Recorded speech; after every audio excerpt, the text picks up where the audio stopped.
জেলা পরিষদে দেখা দিবেন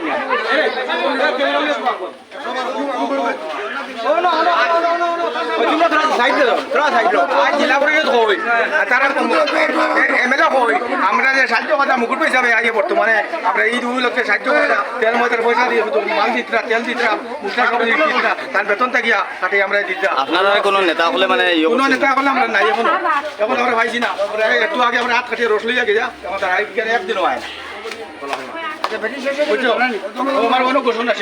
বর্তমানে মুকুট ভাই যে দিদিরা আপনারা সন্তুষ্ট নি খুশি নি? আমার খুব খুশি আল্লাহ আমরা বেতন থেকে কোনো অসুবিধা নাই আমরা চলে এখন আপনারা খুশি তো? খুব খুশি কোনো অসুবিধা নেই আমরা